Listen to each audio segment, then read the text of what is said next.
Hi, I'm Rue, and I have depression and anxiety. This is the first video I have filmed after kind of the whole issue with the tornado sunk in, and we're kind of seeing where we are now and what we're doing. And this is the first day I've actually had on makeup, had my hair fixed. I actually colored my hair, so I didn't have so much to do with the gray. Um, it's been crazy here. I hadn't forgotten, about videos, YouTube. It's been crazy. Um, we didn't have power or water. The tornado happened Easter night, August the 12th, and we did not have water until that Thursday. So that's what, 4 days with no water at all. Carrying water back and forth from neighbors, buying it from Walmart, whatever, so we could flush potties, we could, just get a drink of water, that kind of thing. We were lucky I also had no power. I'm raging diabetic. I think I've talked about that before, and I had a ton of insulin. I've got 3 different injectable insulins that I have, and we had, luckily, my parents had a generator, and we hooked it up so that we could keep the refrigerator going. They brought their insulin down. We had, we just kept our refrigerator, put everything in there we could. We had, that gave us a light. At night, it gave us a way to charge our cell phones, and, pretty much that was it. And of course, the refrigerator. A couple of times we unplugged the refrigerator to plug in the microwave so that we could heat something up, to eat. We had no power, we had no water. We was pretty much, take what you get, whatever happens by, beggars can't be choosers. We just went with the flow. Because of that, I'm a little scared to step back on the scale, because honestly, I mean, the quarantine was already bad. It was hard to find healthy ingredients for dishes that we liked, that were healthy and good for us. Um, and, with the quarantine and the coronavirus, it was very hard to find stuff like that. So we'd already kind of wavered from our diet a little bit. Then the tornado, and then it was just like, I don't care. It's here. It's, we had friends that made 2 huge feasts for us to eat, and I tell you, friends have been amazing. We had friends come with a backhoe, I think that's what that thing is called, track hoe, something, I don't know. He digs graves. They run cemeteries in our area, and they brought one of their pieces of equipment and helped us. And then we had another friend that brought up a tractor with a bucket on the front, and that really helped us, because I originally estimated, I said 50 trees down. When push came to shove, I bet there's 200 trees down along our driveway. It is unbelievable here. And the funny thing is, we have hardly any damage compared to everybody else around us. We went out driving the other night, and we went to the street that's, behind us, and the street that's in front of us, or actually, I guess it would technically be to one side of us and to the next. We were following the path of the tornado. We were right in the middle of the path. They have estimated this tornado has been confirmed in EF3, and it had 140, 145 miles sustained winds, and it was almost a mile wide. A mile's 5,280 feet, which, no, I did not know that before. Now I had to look it up. And they're estimating this to have been 4,500 feet. So 3/4 of a mile wide. And we were dead smack in the middle of its path. Like, it literally, we were inside that tornado at some point. And I look back now, and it is so much scarier now to see the destruction, to see our neighbors, our friends, their homes. We have friends that they were in a stairwell, and when they came out of stairwell, the closet that was under it, it's pretty much the only thing left standing of their house was that where they were and under that stairwell. When you look around at the destruction and you see what could have happened, it's like there's no words. There are no words for how thankful we are that we got more damage than we did. That, I mean, we're lucky to be alive. I mean, it could have been so much worse. But we are, we had, we got power back on the 21st of April. So we were like 9 days with no power, 4 or 5 days with no water. But then when we got water, we, didn't have any way to heat it. So we couldn't take showers and stuff. I tell you, it was like camping on steroids around here. The only difference in camping is we weren't in a camper. We were actually in our house at night in the dark, really dark at night, because everybody around here, nobody had power. Mr. Rue came in from putting gas in the generator. We had gone to bed, and he's like, I'm gonna go fill it up before we go to bed. And he came back and he was like, oh my goodness. He said, you have got to come out here and look at the sky with no lights anywhere around, with it pitch black. The stars were unbelievably visible, and there wasn't a cloud in the sky at that point, which thankfully we've had storms that came through the next weekend. I don't know that we will sleep easy in a storm ever again.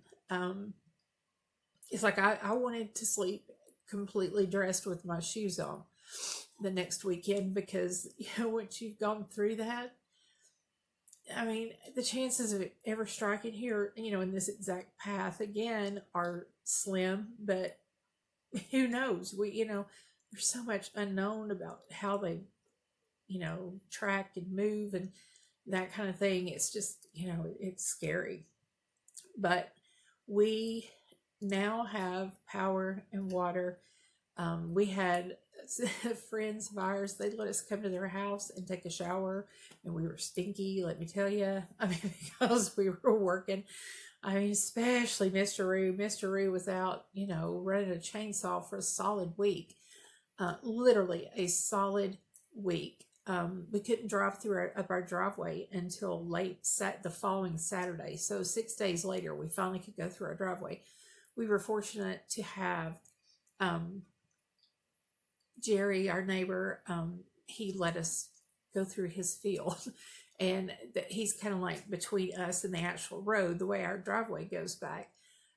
Which we used to be completely covered. Nobody even knew we were back here unless we told somebody we were back here. And now we can see the road. The road can see us. It's like it is unbelievable the amount of trees that are down. We still don't have Wi-Fi or fiber optics. We have no idea. They're running the cable. They're splicing the cables. The amount of people, they had 56,000 people without power Easter night after the tornado went through, did its destruction. There were 56,000 of us out of commission. Our road was one of the last ones to get power to it. They kind of went with the lesser work to do people first, because they could get those back up and online and go. Our road there was maybe 3 telephone pole or power poles or whatever you call them these days. There were maybe 3 of those standing on our whole road, and our road's about 2 miles long. And everything had to be done. The amount of trees that were down, this area was largely wooded. Mature, hardwood oak trees, 150-year-old trees, probably even older than that. This was an established area that had, was beautiful. Everybody's yard had these giant, gorgeous trees in the shade. And, now it's like barren. I don't even know. I can't even begin to imagine all the trees, the numbers of the trees that have, fallen and they've been cut up. And now when you go down the road, it's like they've cut them and pushed them to either side, which is exactly what we did on our driveway, because the main goal was to just be able to get up our driveway. So we've pushed, just pushed everything aside. I say we. I didn't do that. Mr. Rue and our friends did that. Uh, they were the ones, of course, even my dad, they were all, busting tail out there. And me and mom, we did lunch, and went and picked up like Little Caesars pizza and brought in because, no power. We certainly couldn't cook anything.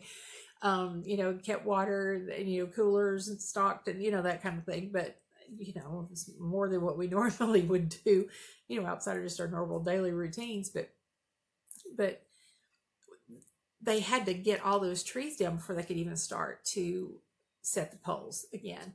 So for them to have put 56,000 people back online with power in that amount of time, from the 12th to the 20th, for 8 days, holy cow, that is amazing.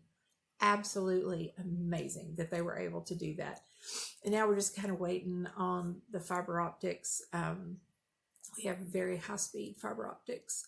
We were a test site for our country with fiber optics to see, and we're spoiled. We are spoiled. Nothing ever has to buffer. It's just, boom, boom, boom. It's just like turning a page. I mean, it's just there. So I've been kind of hesitant to make a video before now, because the little video I made the night of the tornado, or the day, that morning of the tornado, when we at first light, when we could actually see everything,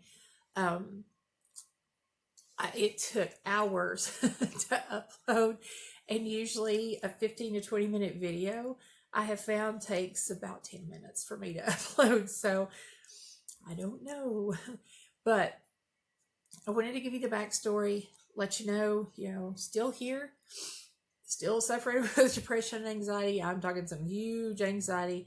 Depression's knocking at the door, and I'm doing everything I can to keep it at bay. But that's kind of how I handle things. It's like, I'm good in the the crisis. I'm good at that point. I mean, I may shed some tears, that kind of thing, but I'll come, and I'll handle what needs to be handled. But as soon as it kind of backs off and everything's fine and everybody is, spirits are lifted and, a great thing, that's when I tend to fall apart, which has never made any sense to me. It's like, why do I fall apart now? Everything's over. We're in good shape. I mean, our yard will never look the same ever again. I'm positive. I mean, of course, we had 300-year-old oak tree in our yard that was like 40 something inches in diameter. And, we've lost shade. And the yard was really pretty. We had a nice rolling hill, and it was just really, really pretty. And now there's just piles of debris, of brush and limbs and just trees, and just everywhere you look. So I just wanted to jump on, tell everybody I was still here, kind of give everybody, a little bit to know about what was going on. And there'll be a part 2 to this. And I'll talk about some of the things I'm trying to do to keep myself in check, make sure I'm good for my family.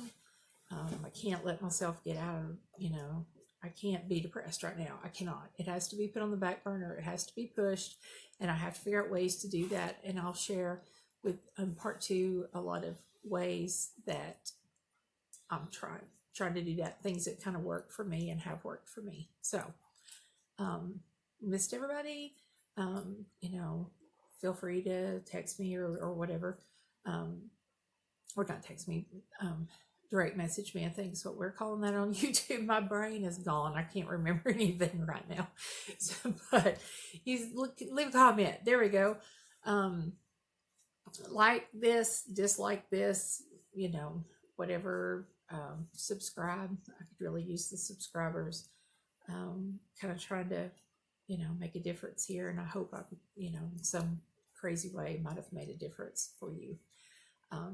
I'll work on part 2 in the next few days, because it may take that long for this video to upload. But I'll be back, I promise. And hopefully next time we're back, maybe we'll have Wi-Fi back. And that's kind of when I see how long it takes this video to process and upload. that will be my deciding factor on if I go ahead and do part two, like in the maybe day after tomorrow or something, or if I just wait till we get Wi-Fi back. Surely it can't be too much longer. I know they're stringing it through. A lot of people, might have still had it attached to their house, but our stuff was ripped right off the house. So I know they'll have to come out and repair that and I guess connect the house to the cables they're running out. I don't know. I have no clue how this stuff works. I'm learning a lot as we go along. So, I guess one positive about this is I've really not thought too much about coronavirus. Not since October the 12th. That's, the coronavirus has been put on the back burner around here. But hopefully I'll see you guys soon. And I hope you guys are hanging in there. And I hope you guys aren't going too crazy with quarantine. Please be careful. I mean, I know they're starting to open stuff up, but please, please, please, please, please be careful. You decide for yourself when you feel comfortable stopping, or before you start going out into public places more and being around more people and things like that. If you don't feel comfortable, don't do it. Just don't do it. It's not worth it. So until next time, see you later. Bye.